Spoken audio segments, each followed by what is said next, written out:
G'day guys, how's it going? My name is CJ, and whilst iPhone XS videos are out in force, there's going to be a group of you who may now have the job of finding a new phone. Maybe your contract is finished, maybe you feel like updating, or maybe you've just waited until the iPhone to be announced, only to realize that maybe you want an Android device that provides better value. So is the Note 9 a worthy contender? TLDR, yes it is. But first let's break it down. What makes a phone great is the combination of features to bring it as close as possible to the complete package and be that device you can rely on day in, day out for any task.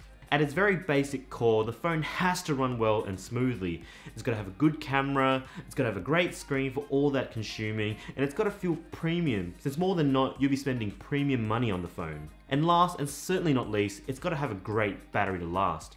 And in a world of compromises, the Note 9 is one of the few phones that goes pretty damn close to the complete package and more. So let's take a look.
I've been using the Note 9 for a little while now and I've been really happy with it. To start off with, the phone packs with the latest and greatest of processors and RAM. A Snapdragon 845 in North American markets or an Exynos 9810 in international markets, including in the land down under here in Australia. If you go for the modest 128GB version, you get 6GB of RAM and a whopping 8GB of RAM in the even more eye-opening 512GB version. This is combined with the option of expandable storage, so you could technically end up with over 1TB of storage. That seems a little overkill for me, but there are people out there who would only use their phone for most tasks. In certain markets, including the models bought direct from Samsung here in Australia, come with a hybrid SIM functionality, meaning you could use the SD slot to double up as an extra SIM card slot instead. Just shows that dual SIM functionality is being increasingly recognized here, also with Apple as well. But it also recognizes that maybe the onboard storage capacity will actually satisfy most, leaving the dual SIM functionality being more useful since us Aussies do love to travel. And performance wise, the Note 9 really doesn't disappoint. Now I've been using the 512GB version with 8GB of RAM. Having been familiar with all the previous iterations of Samsung's software experience, the Note 9 is excellent. The launcher itself isn't my cup of tea, and I still wish there weren't so many duplicate apps, but hide them away and you forget that they're even there. The Note 9 otherwise is as smooth and quick as I've ever experienced on any Android phone, not just Galaxies. There's not a hint of lag in sight, and multitasking is great on this massive screen. You can really get stuff done on this phone. And the S Pen, whilst it's still early days, is proving to be a really nice addition. Despite this being an older feature, I've enjoyed using the Quick Note feature to jot down notes and reminders when the phone is locked. And the ability to now customize the button on the S Pen to trigger other features adds to the experience.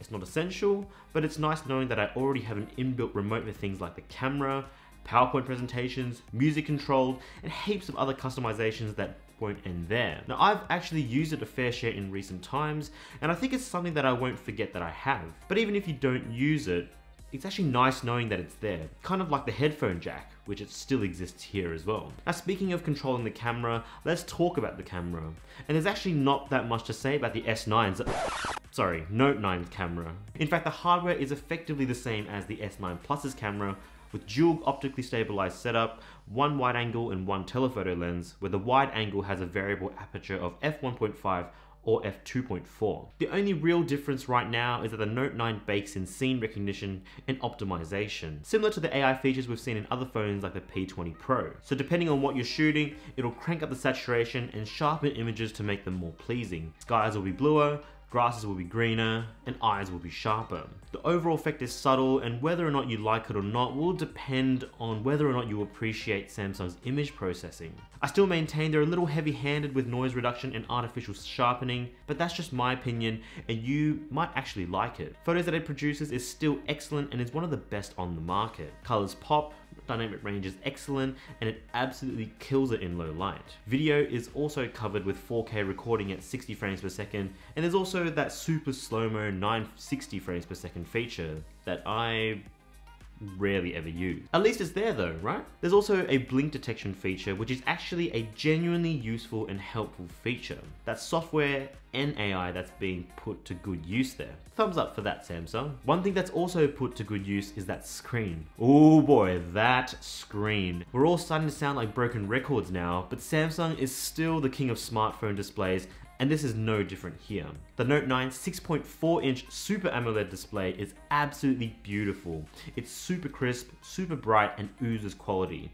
It's not quite bezel-less, but there's also no notch. It makes watching videos and just using it a joy, helped also by its new stereo speaker setup. I never want to put the phone down, as bad as that sounds socially. With the screen, viewing angles are great, and there's enough level of customization baked in the settings to really nail the colors you want. It's also one of the few phones recommended by YouTube as a signature device, for whatever that's worth. Overall, it is still the best display on the market today. And the signature feeling doesn't stop there. The Note 8 was a beautiful device and was one of my favorite designs last year. The fact that the Note 9 really doesn't mess with this design is great news. It's still a beautiful glass and aluminium device that's released in 3 colors in this Aussie market: black, blue, and a copper gold color. I've got the black version and it is beautifully stealthy. The Note 9 also has a more squared off footprint compared to the S9, and I do love the boxy design of the Note series. The infinity display curve is a little less pronounced, and this ends up with a slightly bigger side bezel. But I don't mind this because it means there's less chance of unintentional input by your palm. Not that it'll be used by one hand most of the time anyway. In fact, this phone is really large, and it's going to be primarily a two-handed device for most tasks outside of scrolling a Twitter or Instagram feed. Otherwise, you're going to be giving your thumb some mad stretching exercises to do. One change design that has happened though is the fingerprint sensor. It's in the middle, it's a little high on the phone, but it's in the middle, and that's great.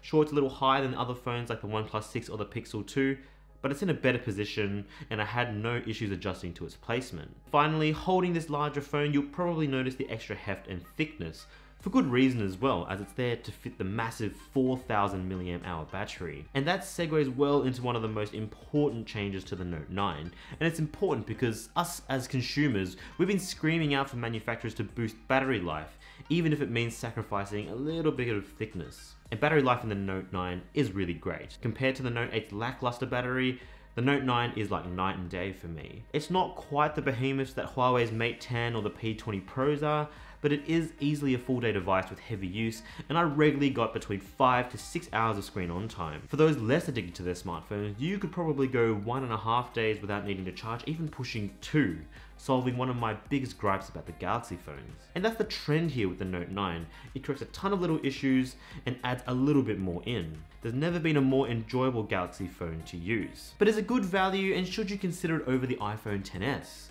Well, to start with, it's at least $130 cheaper for the base Note 9 with 128 gigs at 1,499 Australian dollars versus the base iPhone XS with 64 gigabytes starting at $1,629. For the 512GB version, you're paying up to 1,799 Australian dollars. You could probably have it for a little bit cheaper elsewhere compared to the Samsung store. And that's versus the 512GB version of the XS Max, retailing at a whopping $2,369. And this is all despite the fact that it has an S Pen, a larger battery, and also a headphone jack. The choice is yours. If you're looking for a new phone and you're not tied to the iOS ecosystem, take a really long look at the Note 9. It's not cheap, but it's as damn close as you're gonna get to the complete package in 2018. Or you could just buy the S9 Plus for hundreds less with almost all the same features.